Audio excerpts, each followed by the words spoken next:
great to see everybody and welcome. My name is Jason Gardner and I'm a photographer. I've been a photographer for 20 years. I'm originally from New York, but I'm here based in Paris for 9 years. So I thought I would start, because it's kind of amazing, most people I don't know. That's kind of crazy. So I would start by, oops, wrong way. I knew that would happen. It's just a shot from New York to say, sort of, like in the comic books, the origin story, like how did I get started? Everyone asks me, how did you start photography? I always loved photography since I was a kid. Jason, could you just a little louder? Yes, I can do that, yes. I always loved photography since I was a kid, and after I graduated, I actually did not study photography. I studied marketing in Cornell, and I graduated. I was 21. I didn't know what I was going to do, so I took a job in marketing, and then I took another job, and I had about 4 years of working in New York, and got to be, it was first for a packaged goods company, then it was for an internet startup in the .com era. This is in the late 90s. And I got to a certain level. I had a suit, I had a team, but inside I was kind of miserable, right? I was just working to work, and I didn't really feel fulfilled, but I didn't know what to do about it. And as you may have heard a lot of these stories, the company grew a lot until it didn't. And then I found myself laid off, 25 years old, in the late 90s when I had 3 or 4 job offers standing from the people who I knew from the internet industry. But I thought, I'm just going to get to another job and be miserable. Let's just go. I had an opportunity to travel. My friend was going backpacking around the world. He said, come with me, even a couple months. A couple months turned into 6 months, turned into 2 years in total abroad. Middle East, Southeast Asia, India. I lived in Australia. I went to Papua New Guinea, all these places. I came back. And so the first set of slides are going to be some landscapes from that. I started just this is with my point and shoot camera, film camera, idiot camera, just press the button.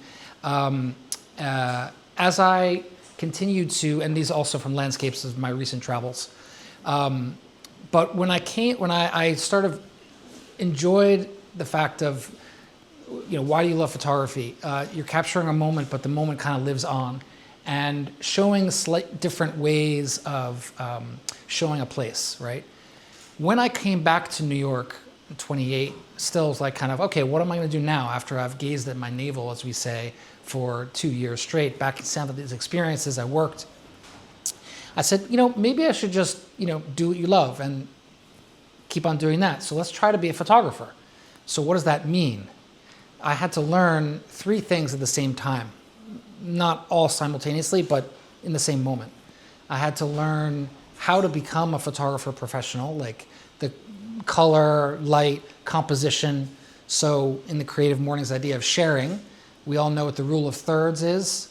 Yes, no? The rule of thirds is it's sometimes more aesthetic to put things in thirds in the frame instead of putting it in the middle. Let me see if I can show this one. If I put the dolphin straight in the middle, it's a psychological thing, I don't know why, it's less visually engaging than if you put it a little camera left or camera right. Rule of thirds. 1, the puddle is 2, and that's 3.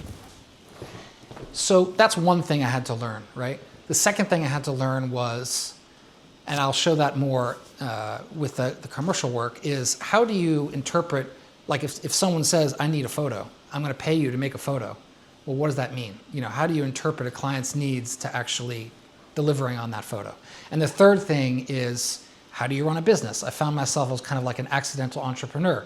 You have to learn about marketing, you have to learn about talking, about negotiation, 18,000 other things, licensing, all these things. So all at the same time I was doing that, you have to figure out, what am I going to start shooting? When people say, well, what do you photograph? You can't say, I photograph everything, because you can't be everything to everybody, right?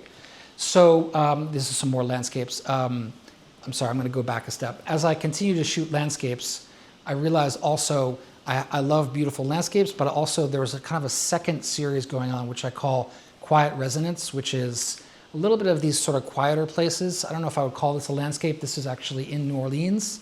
When I was photographing the carnival, I was biking from place to place. And I remember biking here and I sort of stopped. I was like, that's kind of funny. And I had to get off my bike, get my camera, film camera, kind of adjust. And it spoke to me in a way that I wasn't quite sure why. Maybe because it was abandoned and cool and all that. Even in Paris, quiet resonance, right? So like, I was just walking into the Gare Saint-Lazare, walking in the subway. Oh wait, what's that? This is outside the subway where I used to live, on Rue Faidherbe, not far from here. Also in Bercy. So again, in the theme of nomad, one can travel within one's own city as well. It doesn't have to get on a plane. Also in Paris. But what I realized when I was traveling, that I was really also interested in people, right? So these are some early portraits from different places. This is from a little bit kind of snapshotty, but it wasn't really a story, but it's just kind of, for me, representing some earlier portraits in different places in Trinidad. So portraits being the first sort of area that I started doing commercially. And again, when you photograph what you love, I started with music, right? Music was my first thing. I'd been in the home of jazz musicians. My dad always played jazz on the stereo, so I could always connect with that. And I said, okay, I'm going to start. And 20 years ago, the music scene was quite different. There was a bit more budget. There was labels. Now that's all gone, somewhat. But this is Antibalas in New York, and some other kind of portraiture for musicians. And this guy, this is in New York, but this is the same shot. And I just want to say that you can do a portrait of the person not looking at the camera, just throwing a creative idea out there. Manu Chao, I started to photograph bigger names in music and book covers, magazine covers, etc. Book covers, magazine covers, etc. But I got to a certain limit, and that led me to doing a personal work that I'll talk about a couple categories later. Also in the portrait world, this is an actor. I guess he wants to be a model, but he's also a magician. So it's kind of showing different sides of one person. Some more studio work of a musician. And then it became, okay, how do we shoot to a concept? This is a musician friend of mine, Corey. This is right after COVID. He was producing this album. It's called Deep of Time. So he sent me this mood board, a very kind of woods and kind of reflective and pensive. So we went out to the woods outside of Paris, and we started with a sort of basic shot of him, right? The straight up shot. You need that as a baseline. But then we went a little groovier, and then we found kind of, some woods and different, again, not looking at the camera, a bit more reflective. And then I took another step, and I went double exposure. So let's take a step here. This is not done in Photoshop. This is done in camera. So it's a technique where you can actually shoot a frame and then shoot another frame, and they're both, the sensor sort of stays open, and they're both images are read into the photo. So that takes a little bit of different level of thinking, but it did reflect a lot of this sort of pensive idea, and he uses that a lot in his social media and kind of album covers. And this is another example of that. This is all just one afternoon of shooting.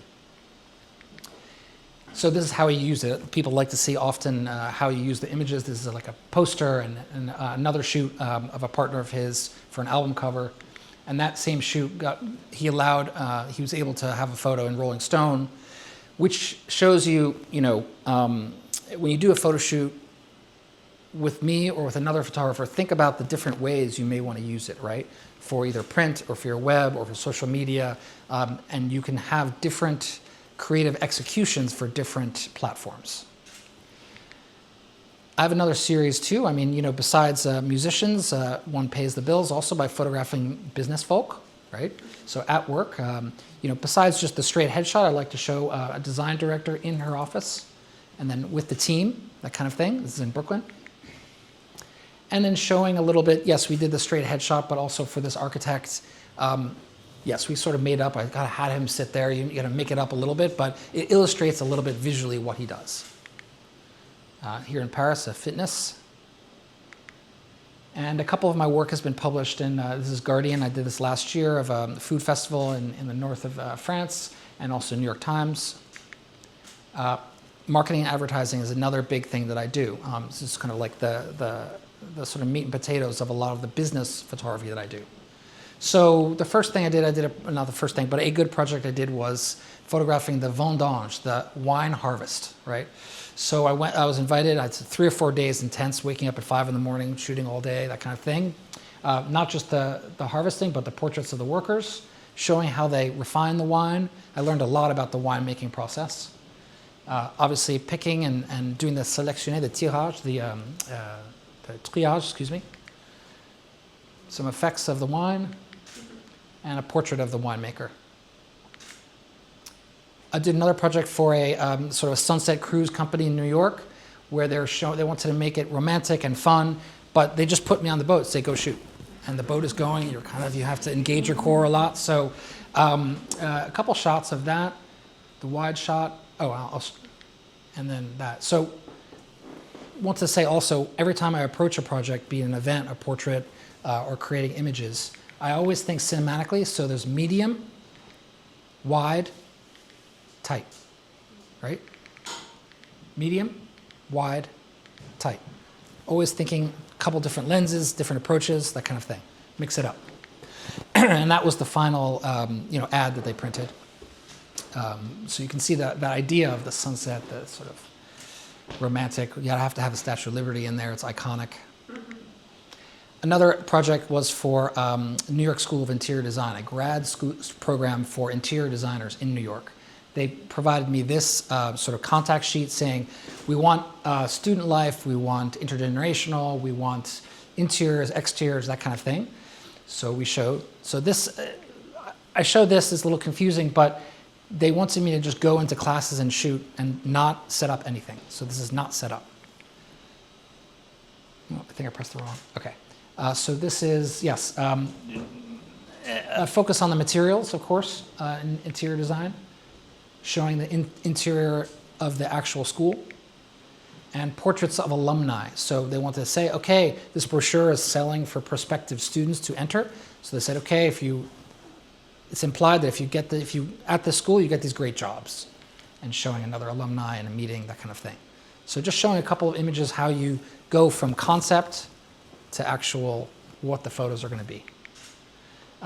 Recent event I did for Perrier-Jouet last year was a VIP press event. They couldn't show the people, I had to blur them out because they are very, very important. But you show, the drink, the environment, the plates. It was a Michelin star, very fancy thing. And this is how they used it in their Instagram, just so you get an idea of, again, concept, photos, usage. I've done events also for TED Talk in London. This is a big nonprofit gala in the Natural History Museum in New York, and at a villa in Barcelona, personal event. But, and we put that aside, and when I mentioned that thing of us saying I'd started photographing musicians in New York, when I started showing this work to curators, photo editors, people outside the music industry, they say, yeah, I'm looking at these photos because the musicians are famous. I want to see personal work from you. I want to see something more, personal. And I thought, okay, music, I like to travel. Let's go to Brazil. Like, it was really that sort of basic. And I started doing research and saying, I want to do some shots about traditional music. Where should I go? So I started asking, before I left the first time, anyone, a musician who had been to Brazil, an ethnomusicologists, Brazilians, whoever I could talk to. And they basically said, you could go to Rio, you could go to Bahia. Those are two very well-known areas for music, but we've all seen stories from that before. You should consider Recife, which is in the northeast of Brazil. Pernambuco is the state. And they said, oh, well, if you go, look up this person, look up that person. So I had a small network when I went there. But I went first off-season, and I started taking photos of two groups of musicians and culture bearers. And when I showed them the photos, they said, oh, that's great, but you have to come back during Carnival. That's when all the music happens. So 3 months later, I went back for Carnival, and I photographed a bunch, and I realized that it only scratched the surface. And so I ended up going back to the same place 4 different carnivals over 8 years. And so that became this book, A Flower in the Mouth, which is the first, also the first time that my editors were saying the concept of visual anthropology, right? Which we'll get into a little bit later. Or we'll get into as we see, but feel free to ask questions at the end. So this carnival, this title of Flower in the Mouth is because of this character, the Caboclo de Lanza, which they put the flower in the mouth to symbolize their connection with nature. This is in the countryside, the cane cutting region, so they're big, masculine, strong guys, but the flower shows their feminine side. But also, it sort of puts them in the right mood to be carrying these heavy costumes during the Brazilian summertime. This is what the costumes look like. They've got huge plumes and they're quite heavy with bells. And in February, carnival time, it is summer there, so it's quite hot and difficult. That's a small street in Recife, totally packed. And these images, this is not this is not like photoshopped. They're just kind of flat art that's hanging from the treetops. This carnival is very cultural, very colorful. This is the frevo type dance where they're jumping and leaping. And this big, huge dolls parade in these small towns. Yeah, we'll go on about that. But I also shot at night, and I photographed this thing called the maracatu, which is the very Afrocentric drumming that's central to this carnival. And I went down the path of photographing the whole group and doing all their practices and all these things. But an interesting thing happened. As I kept on returning to the region and showing the photos, some people said, "Oh, you have a good archive, but you're missing something. Come back next Saturday, I'll show you something else." And I started being invited to private ceremonies. This is a cleaning ceremony, limpeza, in which they write the names of the people that they want the orisha to protect during the craziness of carnival.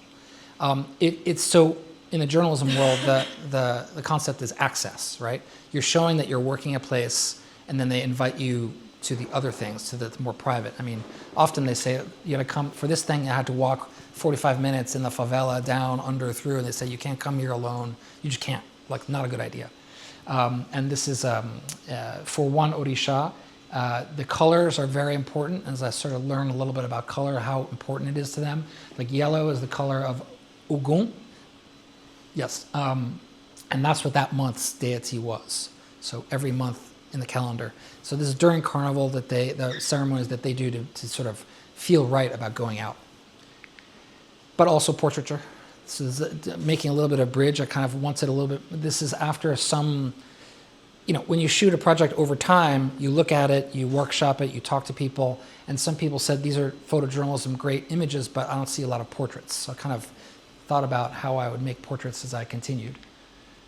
This is another portrait of one of the women who does the ceremonies. And so back to the concepts of carnival, Brazil, despite the stereotype of carnival being very free and bikinis and this thing, is quite a rigid society in general. And so carnival is the one time that the rules is suspended. And I see this theme happening in all the carnivals I photographed. Men can dress like women and it's okay. You can kind of make fun of your neighbor or like hit on your wife or whatever. This is a baiana, which is represents this sort of hoop dress, and you can see his sort of facial hair there. So now we go to the newest book, which is We the Spirits, which when I moved to France 9 years ago, but even before that, when I was in New York and I couldn't go to Brazil, I started thinking, well, gee, what's carnival like in other countries? So what's it in like my own country, like Louisiana? Not just Mardi Gras that you see on Bourbon Street, but the Mardi Gras of artists, the Mardi Gras of Cajun country. I went to Trinidad, I went to Dominican Republic. Places that were a little closer to New York. Then when I moved to France, I said, what's carnival like in Europe? Very different, but similar concepts apply. So this book just came out last year, and I'll talk about it at the end, but that's one of the covers. There's 3 different colors cover. So this carnival, my approach is somewhat different too, as you'll see. It's straight portraiture, and it's all with a medium format camera, which I'll go into in a second. This is the Tree Man in North Spain, Cantabria, one of the oldest carnivals and the earliest carnivals. They have probably 120, 150 characters in one day in a village that go all around. And it's a lot of their connection to nature. A lot of these carnivals are pagan, very kind of ritualistic. And he told me that all I care about is that it doesn't rain that day because I can't move because it's a full tree. This is in Galicia, and these are blown up cow bladders that they use to bang. You'll see and hear a little bit in a little bit. This is in Slovenia. Someone from Slovenia here, I think I saw. Yeah, and these are the guys who sweep the street and move the traffic so the parade can go. Poland. And so a lot of these themes, light and dark, chaos and order, showing the two different sides of the human condition, right? A lot of these things are, despite I've shot so many carnivals, so many costumes, but the themes are the same, right? It's also a lot of the winter festival, the transition between winter and spring, honoring and trying to get fertility for both the women and the land, right? And this case, this is Augustus in Poland. This is during the Three Kings when they go from house to house, kind of like caroling, like wishing good cheer. And there's the three wise men, and then these are the chaotic figures. They go in the house, they kind of break eggs, and they kind of try on the women's clothes and dance with the husband and all that stuff. And so it was really interesting to me showing this theme of sort of chaos and order. For each carnival, like people say, how do you get there? How do you get them to pose for you? All these things. I photograph each carnival journalistically to follow them, and then to find that one time, that pause where I can take a portrait like this when they're at still. So I made the artistic decision carnivals are crazy, movements, action, sound. I chose to calm down the portraits and make them more composed, which is a collaboration between me and the subject, because I think someone asked me, like, how do you get them to pose for you? Do you ask permission, all that? And implied is, because I have a film camera, it's a Mamiya 6, so it's a very slow focus. So it's not like bang, bang, bang, bang, or it's not like, oh, can I take a quick selfie? It's like, no, I love your costume. Can we go over here for 30 seconds? And literally each photo shoot is about 30 seconds to 1 minute, because I want to keep that energy. But I have to make a sort of verbal contract with them to say, can we go over here and make this portrait of you? But often when they see the film camera, they're like, oh, he's serious. Okay, let me just get let me get all organized. Also, you see a lot of themes of animals, right? The connection of the sort of rural experience. This is the gallo in Galicia. Guinea-Bissau, I went to West Africa as well. So because Guinea-Bissau had the Portuguese colonial heritage connection, they have the sort of mix of European and African carnivals. Yes, I went to New Orleans. That's not Mexico Day of the Dead. That's the artist parade in New Orleans. New Orleans has the Bourbon Street and very touristic. It has the Mardi Gras Indians as well. And it has the artist carnival that's not published. You kind of have to be told about it, figure out the place where to meet, and kind of follow them. And so how do you make a portrait, right? So this guy, this chicken guy, I had to stop him and say, can we please go over here, And as I said, it's a film camera, so I really have to, I don't really tell them what to pose, but I have to move and do a certain way. So this is like a little bit of the behind the scenes, which got to this, right? So a lot of people say, this is how I started, and this is how I ended, right? And I absolutely love this sort of half man, half animal theme as well. This is in Austria. They do a carnival 1 day every 5 years, so it's a very intense day. This is the bear trainer. He's got a bear on a rope, and it's quite Viking, and I got lucky also with the mist in the background. I didn't create that special, but I saw it and I said, can we go over here? There's all this gender bending. This is in Portugal, and I want to show that people often use carnival with whatever products that they have locally. I mean, this is in the cork region, so he made a mask made of cork with the leaves from nature and all this stuff. And this is in Germany, a carnival that was very old but had died out, and they had revitalized it the last 10 or 20 years. So a lot of these traditions are pretty pre-Christian, sort of dying out with modernization, but I find a lot of young people are growing up from a small village, going to a city, having a career, and then going back to their village and returning to this sort of roots idea and revitalizing these traditional things, because carnival is pretty analog, and it's pretty you can't quite live stream it and get the same idea. Bulgaria. I'm going to go a little faster because I know we're getting towards the end. Also Germany. It looks like Japan, but it's kind of Germany, yeah.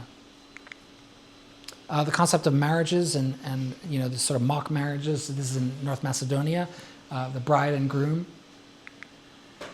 And this is in Tramin, the north of Italy, on the coast of the border of Austria. I love these guys, and we'll hear more from them later. Last story of Carnival in Sardinia.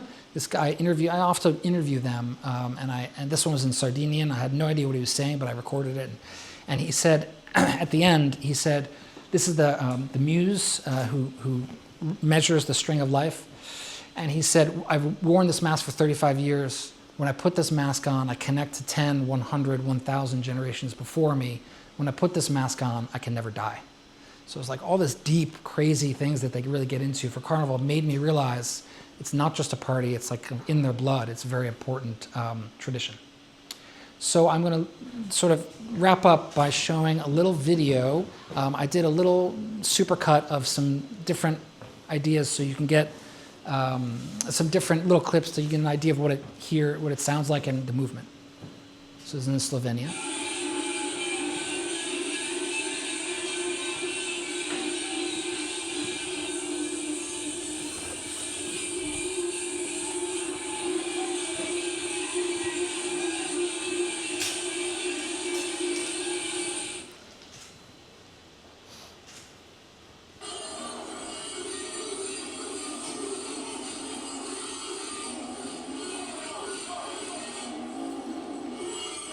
That's a pressure drum, a little goat string.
I love those guys. So that gives you a little bit of an idea. And some people say, "Oh wait, were you dressed up? Do you participate?" And some of the places like Eunice, Louisiana, you can't show up and photograph without being fully in costume, head to toe, in the traditional costume. They're very strict about that. And so this was the mask that I took back from Louisiana. For the photos, I'll just pose. Okay. But it was super fantastic and quite diverse, and seeing all these great things. And this is part of why I kept on doing it and was sort of entranced by this idea. And I got some success with it. I was published in Geo magazine here in France. I was published in Wall Street Journal. This book is published last year with Gost Books, which is a great photo book producer.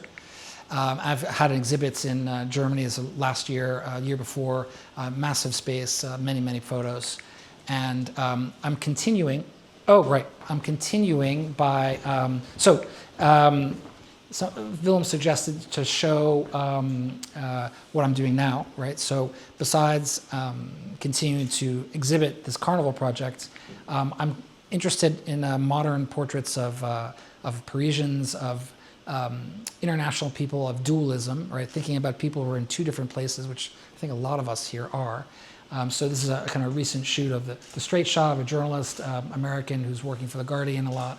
And then we did a little bit more of that double exposure idea that I've been sort of developing. So just to show you what is kind of next. Here's my little thing. You can flash LinkedIn, Instagram, my website. If you're interested in books, I do have a few books in the back, both The Flower in the Mouth, the Brazil book, and We the Spirits. I'm happy to sign them for you. Let me see. And there's two other things.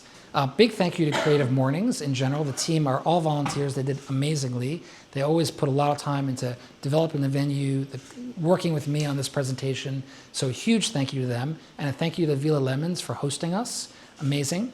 There was one other thing. Déguisement. We did do a little promotion saying who came in déguisement.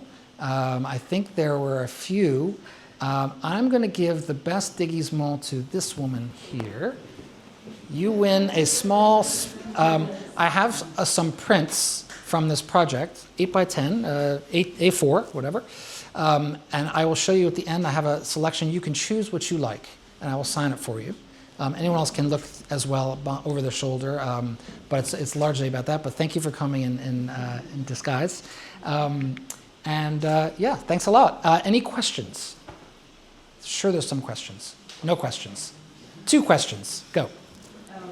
Can you tell us more about the commission work? Like, did you go to Brazil by yourself? Or I started to go to Brazil by myself as just a way to explore. After maybe the second or third time, after some years, people knew that I went there. So when I announced I was going, I picked up some assignments from AP, from a nonprofit, to help to fund it. But it was largely a personal project, and I kept it that, yeah.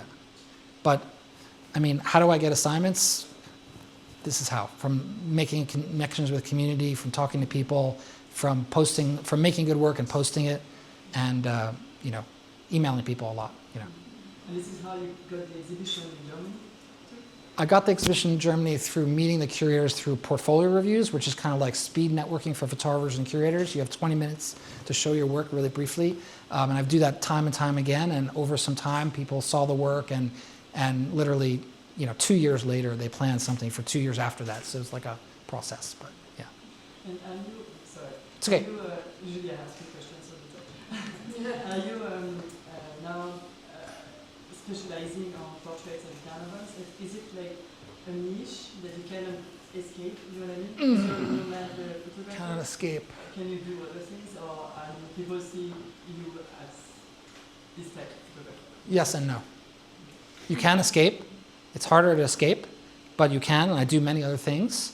I'm known in some circles as being the carnival specialist, not the expert, because there are experts, ethnographers, who one of them wrote the introduction to my book.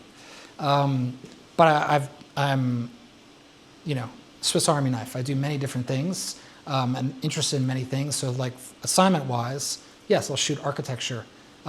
Will I shoot a baby? Probably not. Will I shoot your wedding? If you're a friend. But I don't say that I shoot weddings. You have to specialize in certain things. So a lot of portraits, a lot of creating images for business. That's where I choose to sort of live. You do what you love. Yeah, and Okay. yeah. Thank you. Other questions? Well, I'll be here, so you can come find me afterwards. And thank you. Thank you.